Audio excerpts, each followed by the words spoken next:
Hello YouTube, Totalhenry here. I'm still arranging things. So this is going to be a small manga haul. I have 11 volumes of manga and then two other books, one comic book and one actual book that I'm going to show you guys. So let's start off with the comic book, the American comic book. This is Superman for All Seasons. This is illustrated by the late great Tim Sale, and that's part of the reason why I wanted to buy it. I recently finished reading Superman Unchained, which was illustrated by Jim Lee, I believe, amongst other people. And I just wanted to read another Superman book, and I'm a huge fan of Tim Sale's art style. I loved the Batman, The Long Halloween. So I just felt like this would be a really good book to get. Now, on to the manga. I'm going to save the other actual non-manga book for a little bit later because I think it's a little bit more exciting. So, on to the manga. Let's start with My Hero, Volume 5.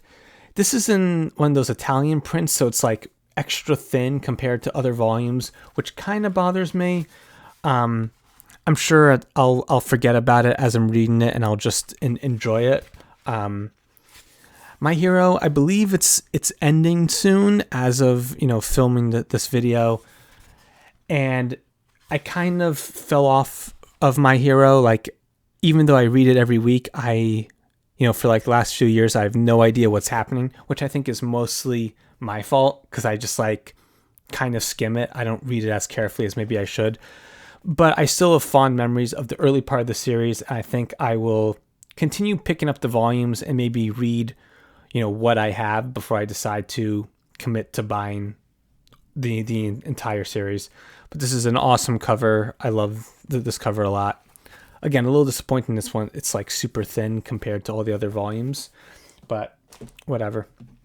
Next up is Origin Volume 2 by Boichi. I've been reading Dr. Stone lately, so that's part of the reason why I bought this. I mean, I loved the first volume of Origin, so of course I wanted to get the second one, but I just love his art style. I can't describe it. Like, I love the way he draws clothes and, the folds, and I don't know. I love the way he draws the muscles and just the human body. I don't know. There's something really appealing about it. It is kind of sexualized, the male and the female characters, but I don't know. I just think his art style is very detailed and has a lot of charm, especially like the eyes. But yeah, I'm excited to read Volume 2. I think I'll go back and read the first volume before I read volume 2 because it's been a couple weeks. Yeah, I'm probably gonna say I'm excited to read it for all of the books I bought, because why would I buy a book that I wasn't excited to read? So then the next book is something that I actually read prior to filming this video. Usually I just buy them and then I talk about them and how much I want to read it. But so this is Oshinoko, Volume 1. I know a lot of people are probably way ahead of me on picking the series up. I read the first two chapters like a year or two ago, thought it was super fucking weird. And for some reason, I know why. I had a gift card and I was buying some stuff and I just kind of felt like, well, it's a gift card. It's not really my money. I guess I'll give this a try. And it still is incredibly weird, but I kind of like it. I've only read the first volume. I don't know anything else about the series. The art, I was just talking about the art with the last book. The art is not my favorite. It's solid. It's not, again, just personal preference here, but the story is interesting. And I think the fact that like, it's such an insane concept, and it's interesting to me because I really like K-pop. I don't know that much about J-pop, so I don't know how much of a crossover there is, but I don't know. I love the fact that the kids can talk and they're like speaking in full. They're like 2 years old and they're speaking in full sentences and they're saying things that is way beyond a 2-year-old. Everyone just kind of like accepts it. Which, so I think there's a lot of, I think it's at times it's very, very funny, but also, there are other moments here as I flip to this page that are very, emotional, and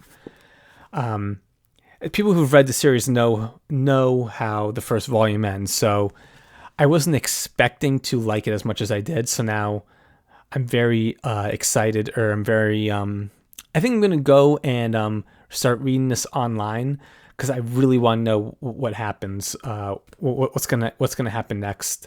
And there's a lot of volumes out, so looks like I have another series to collect.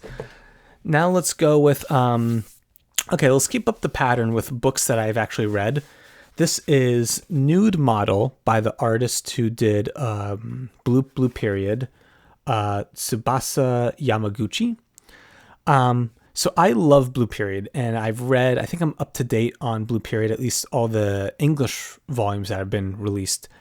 I don't own any Blue Period. My local library has the series, so I've just been reading the books from my local library.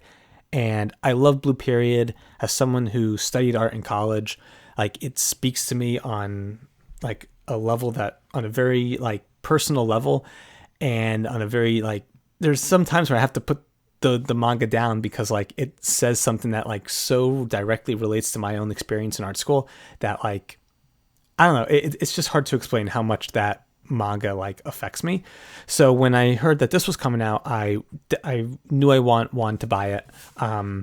This is just a collection of short stories by the author, and they're all very like, they're all kind of like erotic, or they're sort of like, they're different like themes of like sexuality, or they explore, some of them explore kind of like weird fetishes, and it's so different from Blue Period, but it still has that like, the art, it still has the same art style. It still has, I guess in a way, like some of the vibes are kind of the same, but like, as the back of the book says, they're like complex and alluring stories, and it's something, quote, stranger and more erotic, which is kind of a good way to describe it. I highly recommend this book. These 3 short stories are great, and I think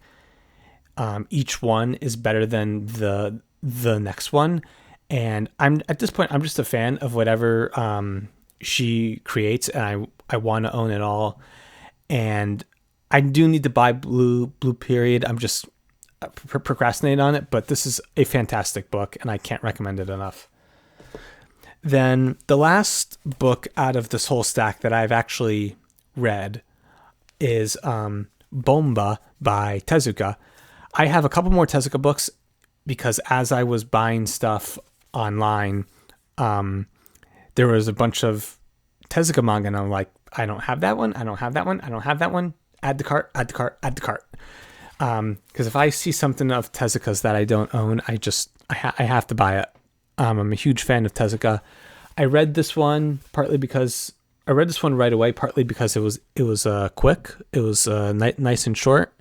This is a very interesting story about the main character's name is Otani, or I think Tetsuyo Otani, and he basically falls in love with his middle school teacher, and he gets upset when someone else tries to like steal her away, and there's a kind of crazy horse involved. I don't want to give too much away, but I really, really loved this manga. And it took me like a long time to realize that the thing on his face right here is the silhouette of the horse. And I've probably said too much, but this is such a great series, especially if you love Tezuka. Out of all the Tezuka series that I've read, this is probably one of my favorites. So moving on with the other Tezuka books that I bought that I haven't yet read, this is the Book of Human Insects. And so this one, for some reason, they've flipped it. They've printed in the American style, which really pisses me off. It's like, just in general, for all manga, that like, I don't think that should be done at all. especially now in this day and age where, manga's become so ubiquitous and so popular in the West, that I don't understand why they're doing it. And especially to do it to Tezuka, it feels like an insult. But again, another Tezuka book that I haven't read, so I'm very excited to sit down and read this at some point. Here, I'll just show the back so people can pause it and maybe try and read that if it will focus. Whatever. You can always Google it. There's probably not too much more I need to say about Tezuka. If you're watching this video, you probably like manga and you've probably liked Tezuka. The last Tezuka book I got is, I'm going to pronounce this wrong, Dororo. I think this is a classic series. This is about like a samurai battling demons or something.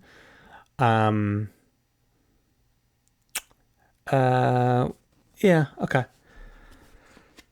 I was kind of skimming the back of the book. I have not read this. I've not really opened it, so I'm sort of looking at the art for the first time along with you guys.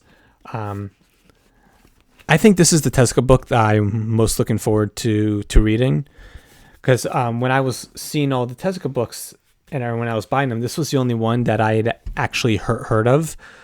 Someone recommended it to me. Look at the page layout. Look at all the panels.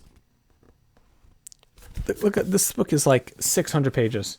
I can't wait to sit down and read it. It's going to take a while, but again, I've said it like 18 times, but I just love Tezuka, and if I see a Tezuka manga out there that I don't own, I'm going to grab it.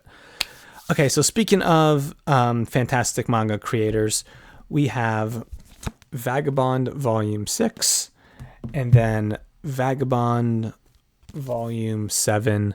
This might be my favorite manga of all time. Well, it's not. I mean, it's on the list, like top 10, top 5. I love Vagabond so much. Takehiko Inoue is an amazing artist. Again, these are all, like, I don't need to sell you guys on Vagabond. Like, everyone loves the series. It's been a long time since I've read it, and I'm definitely going to go and read Volume 1, Volume 2 before I, or I'm going to read, all the volumes in order before I start these new volumes that I own. I love oh my God, I love the art style. Oh, this is such a great picture. I mean, look at that. I mean, everyone loves Vagabond. It's one of the best mangas ever of all time. Okay, so coming up to the other book, the non-manga thing that I've got, Studio Ghibli, The Complete Works. This was kind of a blind buy. I just saw Studio Ghibli, and I mean, I love Studio Ghibli. I love Miyazaki. Hayao Miyazaki. Yes. Okay. So I don't really know what's in this book. I guess it's just every movie has a page about it, or maybe more. And I guess here, this is, My Neighbor Totoro. Here are a bunch of posters for it. Again, this book just arrived in the mail today, so I'm looking through it along with you guys for the first time. Grave of the Fireflies, one of the saddest movies ever made. I saw Grave of the Fireflies like twice in like the span of a week. Like, I don't know why I did that. Why I did that to myself. Like, I watched it by myself, and then I wanted to watch it with my parents, and one of them fell asleep like halfway through the movie, and then like he got up. My dad like got up and left. But Grave of the Fireflies is an amazing movie. But as I always say, I'm very excited to sit down and read this, and I'm probably find out what movies I've yet to see. I've seen most of them. The Red Turtle. What's that? Huh. Look at this one. I've never seen this. I think Miyazaki, I feel like I'm pronouncing his name wrong. I feel like he just came out with a new movie last year. or something about a bird, a heron. Okay, so the final book, the final two books. Now, I have read these. I haven't read these specific books, but I've read the series before. And that series is A Silent Voice. I got the collector edition, or whatever they're calling this thing. And then here is volume 2. So this is a complete Silent Voice series. It was originally published in English in 7 volumes, and they have these in, then they put them in these two nice, did my phone just ring? These two nice hardcover things.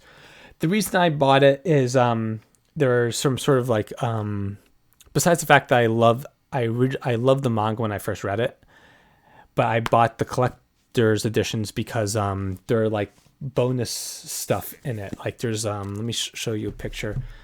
Like behind like the scenes stuff, there's sort of like there's an interview, and there's I think there's also a like the one shot chapter is in here.